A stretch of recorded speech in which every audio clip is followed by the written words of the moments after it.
Hati nurani berbicara mengenai perlengkapan Tuhan di dalam hidup kita agar ketika kita salah, kita bisa diingatkan.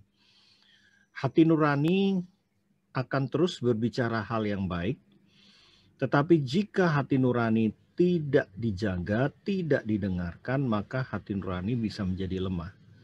Apa sih hati nurani? Dan bagaimana sih hati nurani itu bisa menjadi lemah? Dan bagaimana bisa dipulihkan? Apa fungsi hati nurani? Itu sebabnya pada hari ini Pak Yakub akan mengajarkan kepada kita semua agar kita bisa hidup sesuai dengan kehendak Tuhan melalui nasihat-nasihat hati nurani kita. Nah, saudaraku, Tuhan itu menciptakan hati nurani itu di bagian otak kita. Silakan. Ya, bagian otak kita itu namanya anterior singular cortex. Ya, fungsinya apa? Ya, di situ untuk mengatur semua syaraf motor kita. Ya, syaraf motor itu adalah syaraf di mana kita itu memerintahkan sesuatu dan itu bisa dijalankan. Kalau syaraf sensorik itu adalah syaraf yang otomatis ya, menghindari jika ada panas itu atau mau kejepit ya. Dia enggak usah dipikir dulu, dia langsung menghindar ya. Dan manusia normal itu syaraf motoriknya itu berjalan dengan baik sesuai dengan perintah di otak ya. Dan tempatnya di mana? Kalau di dalam hati itu di alam bawah sadar kita ya. Baik, mari kita lihat firman Tuhan saudaraku ya. Apa kata firman Tuhan mengenai hati nurani? Kalau memang Tuhan sudah meletakkan hati nurani dalam pikiran kita ya. Firman Tuhan dalam Mazmur 16 ayat 7, hati nurani itu bisa dipakai Tuhan. Aku memuji Tuhan yang telah memberi nasihat kepadaku. Ya, pada waktu malam hati nuraniku mengajari aku. Kenapa disebutkan malam, saudaraku? Karena malam itu suasananya tenang. Jadi hati nurani itu akan lebih jelas suaranya kalau kita kusuk, tenang, dan mengambil waktu khusus untuk evaluasi. Nah, kalau evaluasi itu fungsi otak lain, ya, fungsi otak di nonong kita.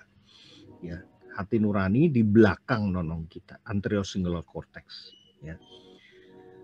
Ketika Yesus selesai pelayanan, Yesus selalu menyendiri berdoa kepada Bapa. Sebelum pelayanan, Yesus juga menyendiri berdoa pada Bapa, menunggu instruksi. Tapi kalau malam, Yesus selalu evaluasi diri lewat apa? Hati nurani ini. Jadi disarankan untuk evaluasi diri itu setelah selesai hari itu berlangsung.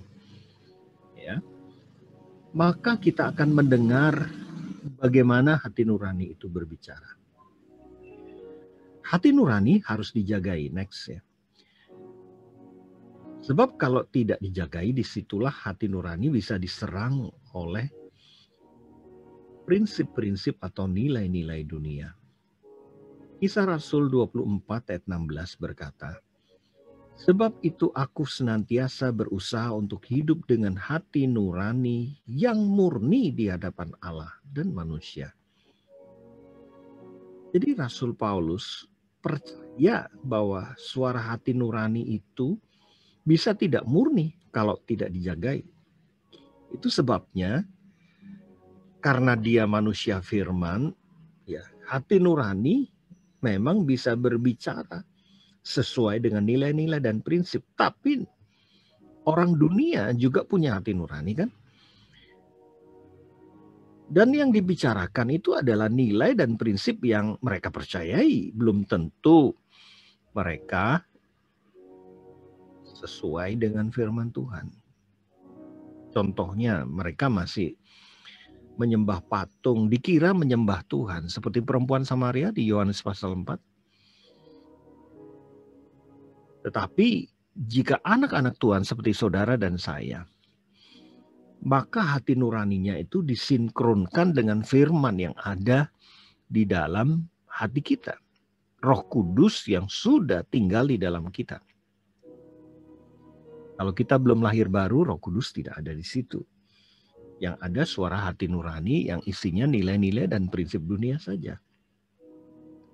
Yang disebut oleh Paulus hati nurani yang murni adalah suara hati nurani yang sesuai dengan firman Tuhan, saudaraku. Yang tidak berlawanan dengan firman. Hati nurani itu harus dijagai karena hati nurani bisa lemah dan ternoda. Next please. Kok bisa? Ya, 1 Korintus 8 ayat 7 berkata, dan oleh karena hati nurani mereka lemah dan hati nurani mereka itu dinodai olehnya. Dinodai oleh siapa? Oleh prinsip dan nilai-nilai dunia. Oleh kedagingan kita, keinginan mata kita, egois kita. Ketika ego itu sudah berbicara, siapa yang berbicara? Hati kita. Ya. Kamu jangan menyerah. Terus lawan. Nah itu. Kamu jangan mau digitukan. Wow, itu. Jadi hati nurani itu bisa dinodai oleh prinsip-prinsip dunia. Kamu harus membalas, kamu harus berusaha lebih keras. Ya, Tuhan itu menolong orang yang berusaha keras. Jadi akhirnya jadi hati nurani kita itu harus dijaga dengan firman. Apakah suaranya itu sesuai dengan firman? Rasul Paulus bilang di Korintus itu banyak orang yang hati nuraninya lemah dan hati nuraninya dinodai oleh nilai-nilai dunia. Jadi hati nurani bisa lemah, bisa ternoda. Apa tanda hati nurani itu lemah? Apa tanda hati nurani itu ternoda? Ya keinginan kita, pikiran kita, terutama dengar baik-baik, respon kita itu selalu salah. Respon kita selalu bertentangan dengan firman Tuhan. Nah itu sudah lemah dan ternoda. Saya kasih contoh. Ketika keadaan pandemi ini, seharusnya kita lebih bersyukur, lebih sabar. Karena kita ada yang terkena COVID dan menjadi sembuh. Ada yang tidak terkena, Tuhan tetap lindungi. Ya, saudaraku, rasa syukur itu sense of contentment, ya, thanksgiving feeling, itu tetap harus ada di dalam diri kita.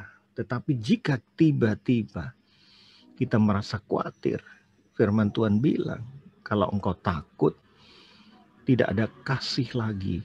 Karena takut dan kasih itu tempatnya sama. Ya, ada di dalam hati kita. Nah saudaraku, itulah tanda-tanda hati nurani yang lemah ketika sudah mulai khawatir, takut, cemas, dan pingin marah, pingin mati, pingin ini, pingin itu. Hati nurani tidak bisa lagi berbunyi yang benar. Nah itu sudah ternoda. Ya. Bahkan next please, hati nurani itu bisa jahat, saudaraku. Ibrani 10 ayat 22, karena itu marilah kita menghadap Allah dengan hati yang tulus ikhlas dan keyakinan iman yang teguh. Oleh karena hati kita telah dibersihkan dari hati nurani yang jahat. Jadi dalam hati kita ada hati nurani, dan hati nurani bisa bersih, bisa baik, bisa jahat, dan tubuh kita telah dibasuh dengan air yang murni. Puji Tuhan. Saudaraku, Koremdeo ini bisa membasuh dan menyembuhkan, bahkan memulihkan hati nurani kita. Hati nurani yang tercemar dan ternoda oleh nilai-nilai dunia, oleh apa kata orang. Kata firman dalam Ibrani 10 ayat 22, ketika kita Koremdeo menghadap Allah, bertemu dengan Allah, dengan hati yang tulus ikhlas dan keyakinan iman yang teguh, maka sakit hati kita telah dibersihkan dari hati nurani yang jahat. Berarti Salah satu tanda hati nurani yang jahat adalah ketika kita belum bisa mengampuni. Ketika kita masih menyimpan kesalahan orang lain. Ya. Nah, saudaraku, ayo. Yang belum koram deo, yang belum mau ketemu dengan Bapak,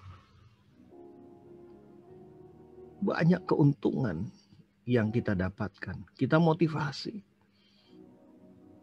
Karena kalau hati nurani yang sudah jahat, ya susah sekali hidup kita dipimpin oleh kebenaran. Dan caranya supaya hati nurani kita dibasuh dengan air yang murni, yaitu kuasa Roh Kudus kembali. Setiap pagi, marilah kita menghadap Allah dengan hati yang tulus ikhlas dan keyakinan iman.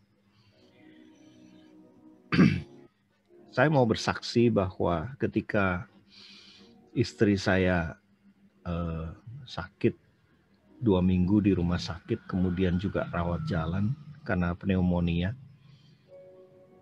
dokter menuduh bahwa pneumonia istri saya itu COVID. Dan hati nurani istri saya maupun saya berkata, tidak mungkin COVID. Kenapa? Kami tiap hari melakukan perjamuan kudus. Kami tiap hari melakukan koram deo. Ya, kami percaya janji Tuhan. Dan benar saudaraku, ya Ibu Yayu di PCR sampai 4 kali. Kultur itu diambil cairan yang dalam di tenggorokan, kemudian ditunggu sampai 5 hari. Ya, kemudian juga diambil darahnya sampai 6 kali, semuanya negatif. Dan kalau kita nggak punya hati nurani yang menjagai pikiran kita, juga kehidupan iman kita, dokternya itu seperti paranoid, dan beliau memang berkata, ya saya paranoid tapi itu untuk kebaikan kamu kan. Sampai ketika sudah selesai dari rumah sakit, beliau tetap minta ada rekam jejak nggak, ya COVID itu. Tapi hati nurani kami tetap tenang. Hati nurani kami tetap berkata, darah Yesus melindungi, kuasa Yesus melindungi. Dan ketika rekam jejak, ya itu hasilnya negatif juga.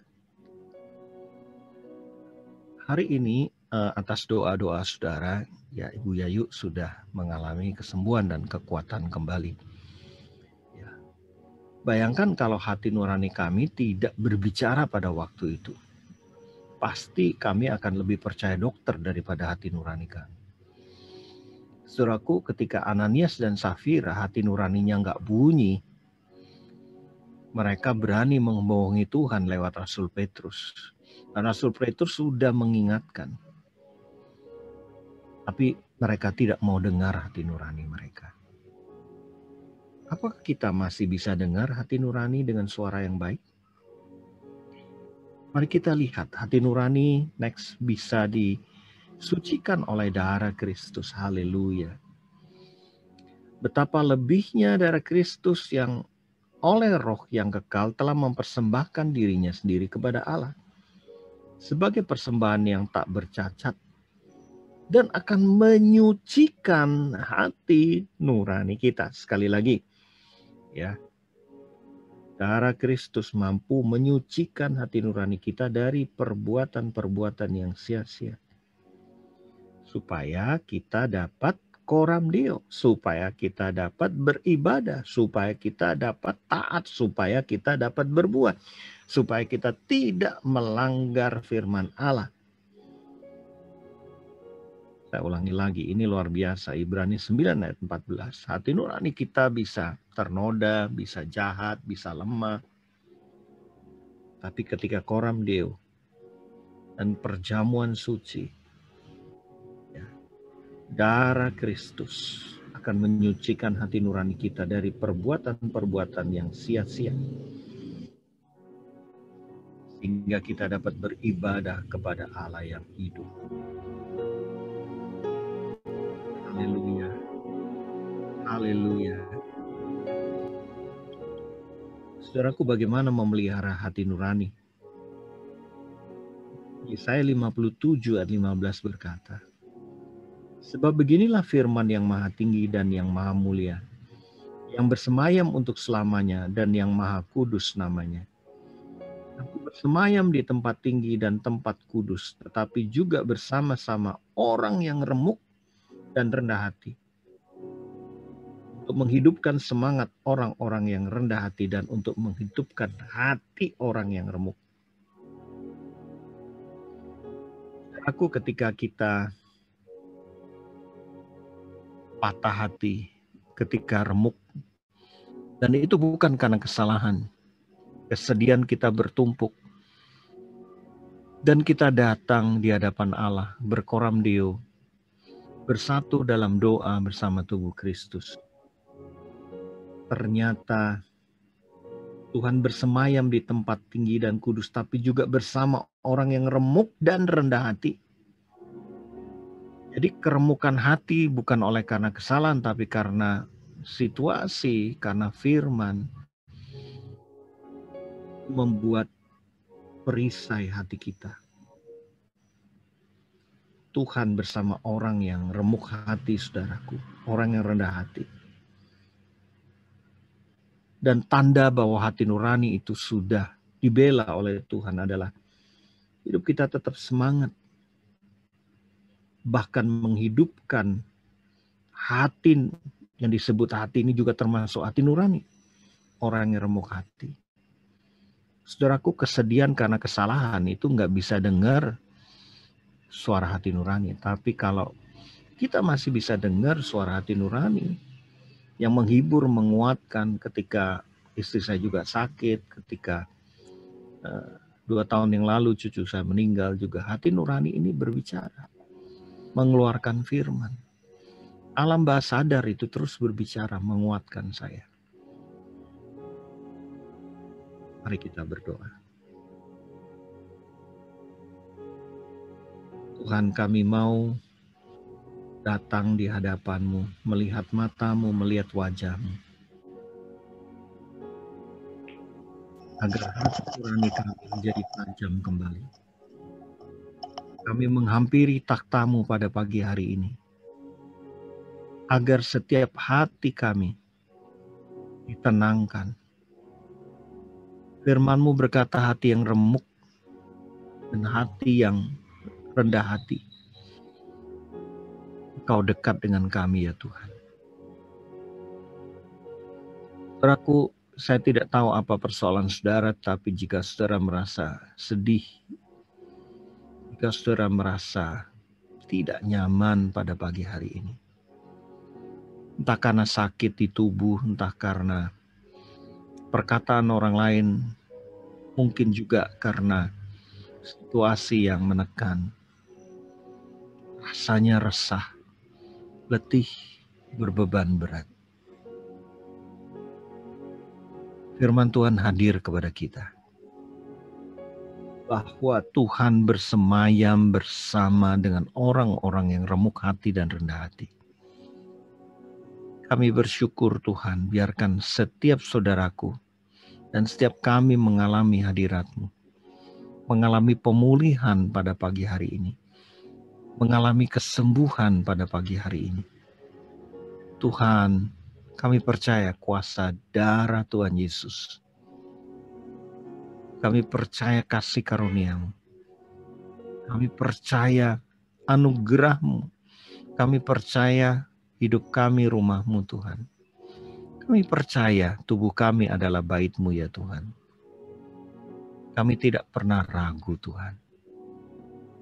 Mohon sembuhkanlah kami Tuhan. Pulihkanlah kami Yesus. Dekaplah kami Bapa di dalam hadirat-Mu. Dekaplah kami Bapa.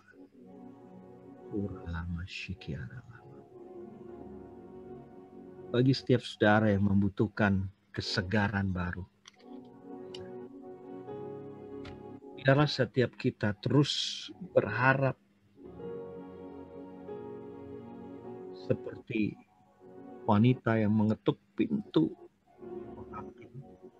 Dan Tuhan berkata, karena ketekunan dari wanita itu, maka Tuhan pun bisa menjawab. Wanita yang mengetuk itu, walaupun hakim itu begitu jahat, saudara.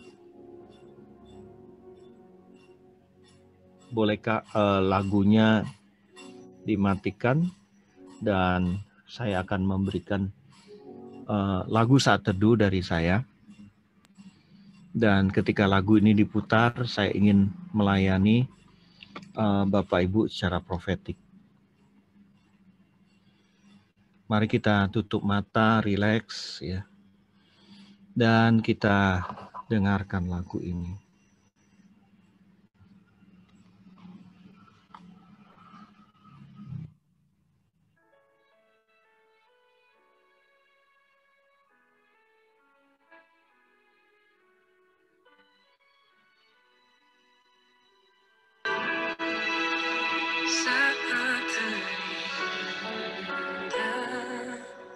Dalam hadirat-Mu,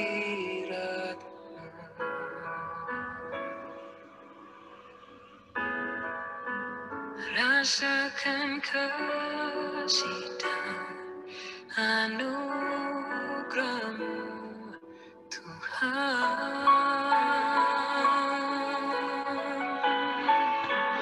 Mengalir memenuhiku, itu yang selalu ku rindu. Memuji menyembah-Mu, oh Tuhan.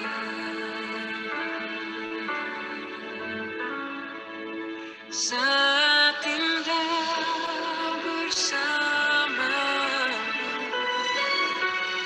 itu yang selalu ku rindu.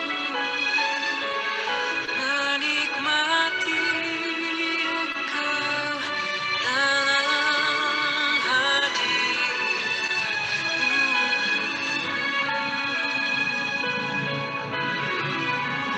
Kaulah damai hidupku, Kaulah satu di hatiku. Ku ingin Kau lebih dari segalanya.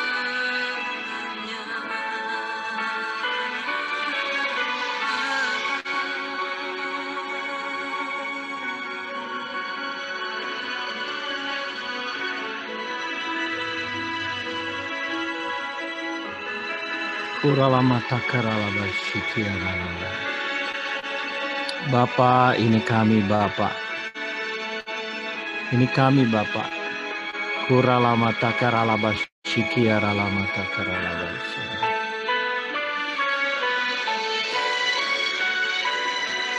Kami mengasihi Engkau Bapa. Kami membutuhkan Engkau Bapa. Lawat kami semua pada pagi hari ini. Lawat kami Bapa.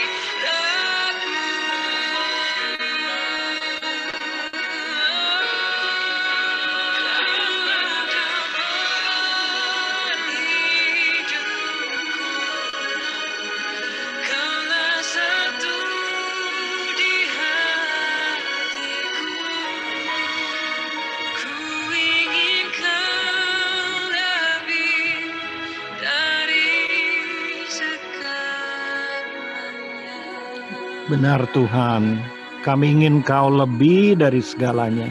Ku ingin Kau lebih dari segalanya.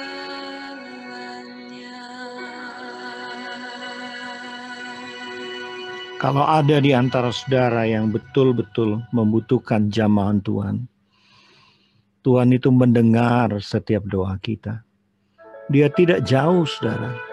Jangan bayangkan langit, tapi bayangkan Tuhan itu sedekat imajinasi kita. Lihatlah, Tuhan mau memeluk kita. Tuhan itu begitu dekat dengan kita. Dia ada di dalam kita.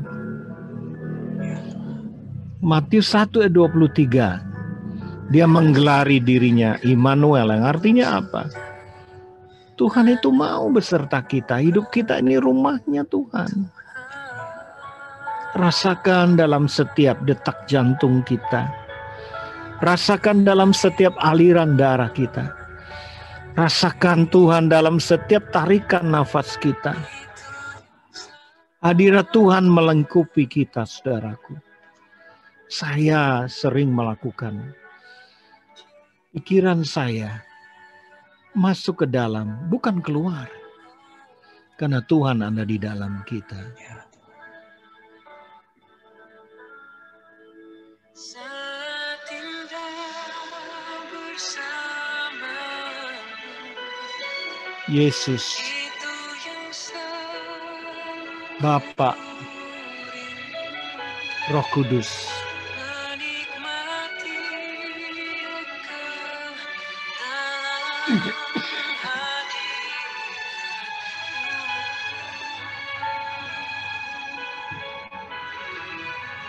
Kaulah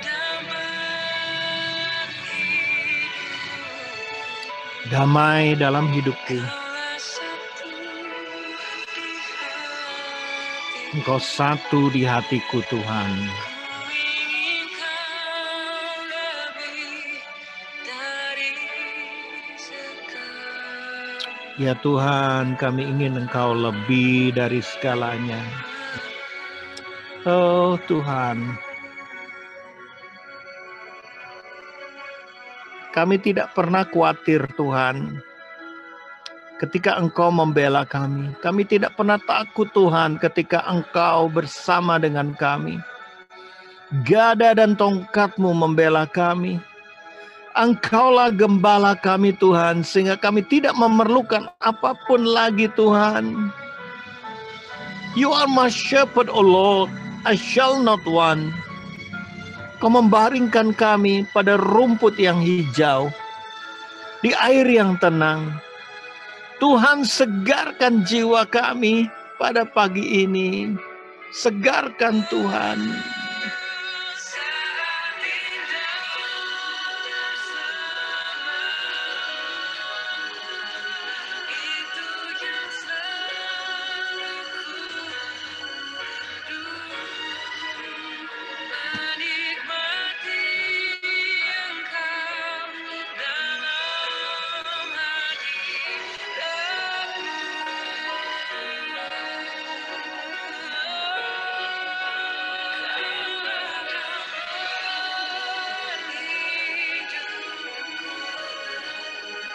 Kaulah satu di hatiku. Ku ingin Kau lebih dari segalanya.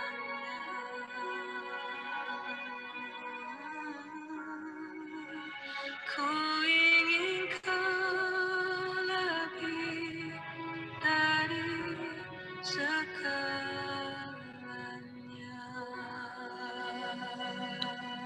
Terima kasih ya Tuhan, terima kasih ya Bapa. Karena sesungguhnya Engkau tidak jauh dari kami. Bahkan Engkau tahu jalan-jalan kami. Kami mau Bapa setiap waktu merasakan kehadiran-Mu. Biarkan hidup kami terus disertai oleh Roh Kudus dan suara hati nurani yang selalu berbicara ketika kami lemah. Hati nurani dan Roh Kudus menguatkan kami ketika kami ada di jalan yang salah. hati nurani dan Roh Kudus meluruskan jalan kami kembali. Kami bersyukur untuk perlengkapan hati nurani yang Kau letakkan di pikiran dan hati kami, Tuhan, di alam bawah sadar kami. Kami bersyukur kepadamu. Biarlah setiap kami, Tuhan, yang berkoram dio pagi hari ini, hati nuraninya dibasuh kembali oleh air yang murni. Dan hati nurani kami menjadi suci, bersih, dan mampu berbicara kebenaran.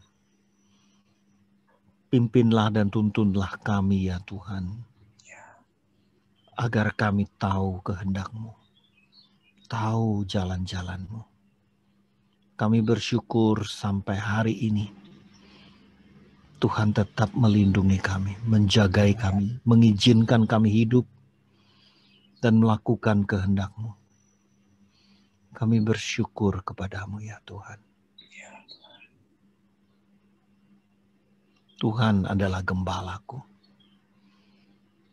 sehingga aku tidak memerlukan apapun selain Engkau. You are my shepherd, Lord. You are the only one God. No one like you. I'm exalt you. I'm worship you. I give you glory, honor, and thankful. Terima kasih Tuhan. Di dalam nama Bapa, Putra, Roh Kudus, dalam nama Yesus. Amin.